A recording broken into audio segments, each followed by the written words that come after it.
Hey everyone, welcome back to Integrative Psychonautics. I hope you've been doing well out there. So today's topic is a little bit more of a heavy one, but I think an incredibly important message to be putting out there.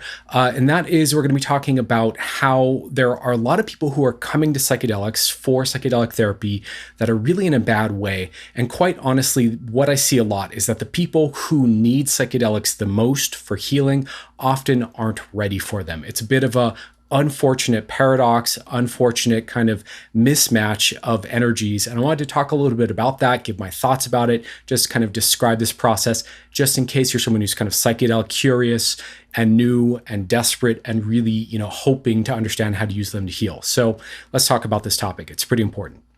Okay, so like I said in the introduction, this is one of these topics that I think is kind of heavy, kind of sad, kind of unfortunate, but I want to kind of name it and speak it and put it into your attention because I think it's really important, especially if you're someone who is perhaps really desperate, really needing some relief in terms of your mental health. You've got a lot of struggles. You've been struggling with issues for a long time. You've tried the medications.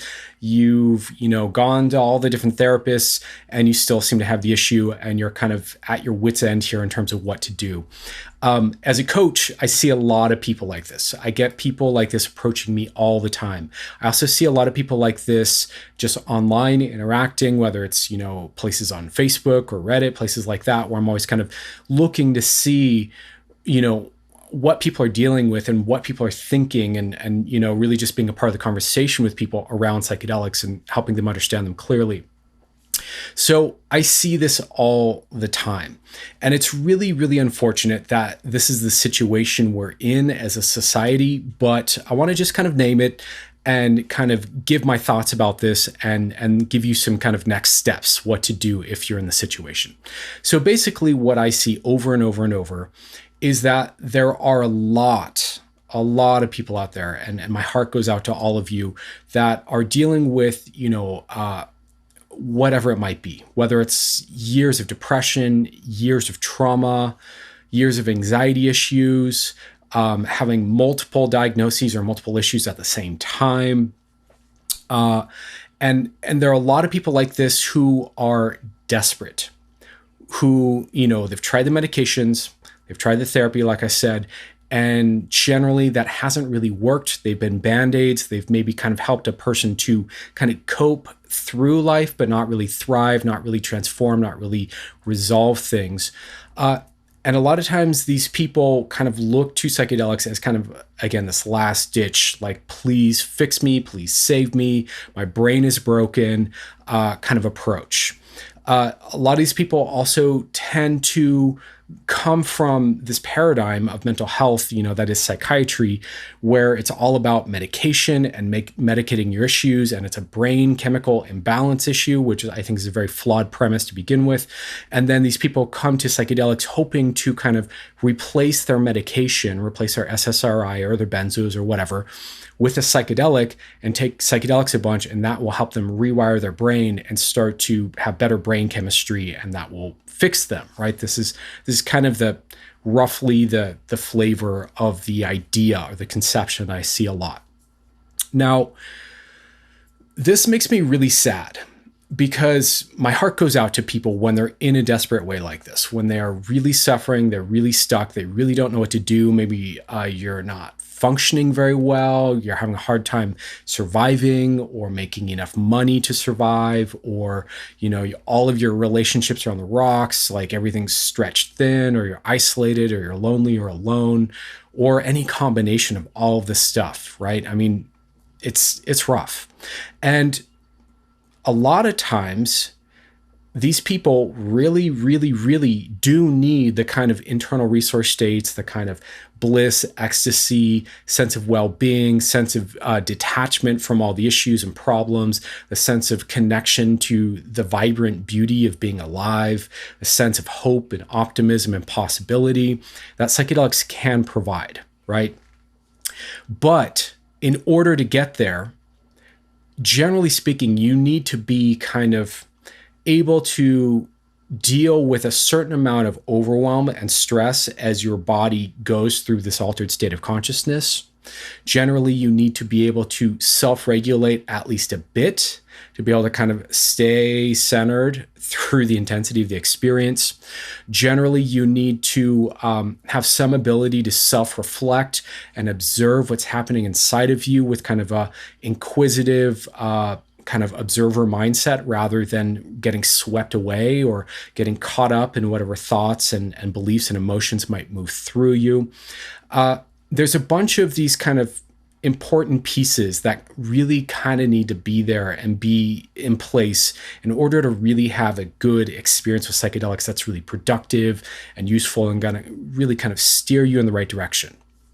Now, what I see a lot is that these people that are really desperate and really struggling generally don't have these internal skills in place, which means that generally speaking, broadly speaking, a lot of these people aren't really ready for the kinds of states and the kinds of experiences they have. And then a lot of these people, see things like, oh, you should take 5 grams of mushrooms, which is an insanely high dose, especially for a beginner, but even for a seasoned, psychonaut. People see stuff like this. Oh, you should take, 5 grams. Oh, you should be taking them regularly. Stuff like this that's not really good advice coming from other people who are maybe not all that mentally balanced or clear or, sane about their approach to psychedelics either. And then what I see over and over and over is that these people that are really desperate end up having all of that desperation and overwhelm and fear and depression and grief and trauma amplified on the psychedelics, because psychedelics fundamentally are drugs of sensitivity, drugs of a non-specific amplifier, drugs of amplifying whatever it is happening in your mind, your body, your nervous system, especially the stuff that's deeper, that you haven't been processing, that's kind of underneath the surface. Now, the upside of that is if you have a bunch of repressed joy, repressed bliss, longing for, love, these kinds of beautiful emotions and experiences, all of that can come floating up to the surface too. But if there's a lot of kind of unprocessed negative emotion that you've been kind of suppressing just to get through life for years and decades, when you take a psychedelic, these kinds of folks end up getting just rocked. And they end up having difficult experience after difficult experience after difficult experience. And I just think it's really tragic. I think it's really sad because these people really need the extra support that a well-done psychedelic session can provide.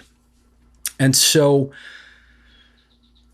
it's a little bit of a catch-22 here, right? Psychedelics are useful for mental health, but if you're underdeveloped internally with a lot of these skills and you're prone to either dissociating or getting overly triggered overly easily, overly identified with your thoughts and feelings, having a hard time to kind of observing or moving into a mindful state inside of yourself, these kinds of things, they're going to be much harder to work with. So what do you do, right? What do we do with this? So I'm starting to see, and I'm starting to think, and I'll do another video kind of separate about this. I was going to kind of add all of this information into this video, but I don't want to make it a long video today. I'm starting to see that there's a need for what I'm thinking of as pre-therapy skills, right? Or pre-psychedelic skills that you want to work at and get in place for yourself in order to be able to kind of tolerate and work with the kind of added intensity that psychedelics will bring to the session. By the way, when I'm saying psychedelics in this context, I'm talking mushrooms, psilocybin, LSD, things like that.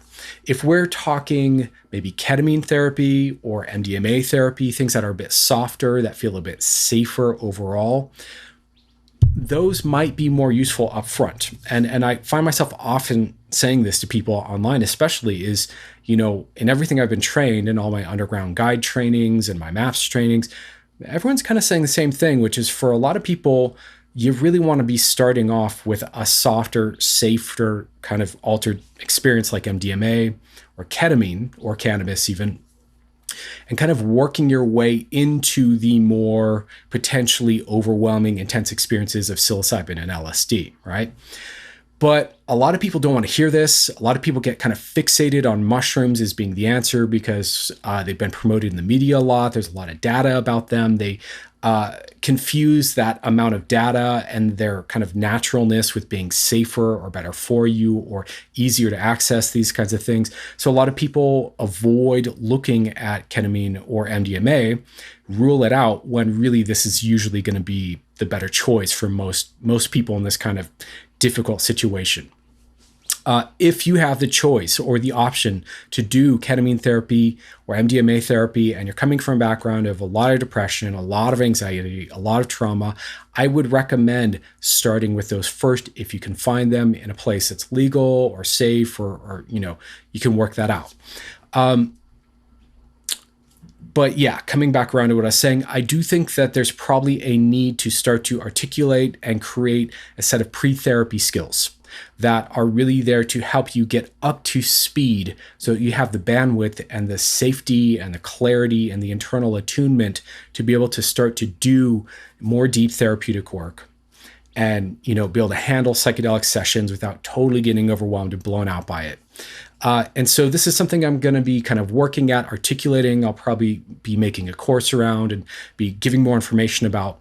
But I really just kind of want to kind of put that out there. So if you're someone who is, looking at psychedelics, you've never taken them, or you have taken them, but you've only had difficult experiences, you come from a background where maybe you're extra desperate for relief. You've got a lot of trauma you're trying to heal. You've got a lot of depression you're trying to heal, a lot of anxiety you're trying to move past. You've got a rough life situation, or you had a rough life situation, that kind of thing. My advice would be to start working on things like self-regulation, start working on things like meditation and mindfulness, start working on things like self-connection, self-soothing, start working on things like giving yourself moments and ways to feel safe. There are a bunch of different practices out there. Again, I don't want to go into all the details here in this video, but there are a bunch of different practices out there that you can start to learn. I do have playlists here on the channel for self-regulation, so you can learn about that. I have a bunch of videos about different practices, and we can talk about them more, but that's what I would start with. I would start with working with your nervous system and creating more of a sense of capacity to be able to tolerate a bit of overwhelm and stress. Because if you're, at your max, if you're at a 9 out of 10 in terms of stress and overwhelm and fear and anxiety and grief all the time, adding mushrooms into that is going to put you at a 15 out of 10. It's going to blow you out, right? So that's probably not the way to go. Anyways, just want to kind of speak to that. This is a very common phenomenon in the psychedelic space right now. And I really do think that for all of y'all out there who need this kind of extra support, we need to be building, things that help you get up to speed in a safe and comfortable way. So that's my message for now. Hopefully this is useful to you. And thanks for watching. As always, I hope you're doing well. It is insanely hot here. I'm sweating buckets, even with a fan on me. But I hope you guys are in a cooler place in the country and doing well. And I will talk to you soon. Take care.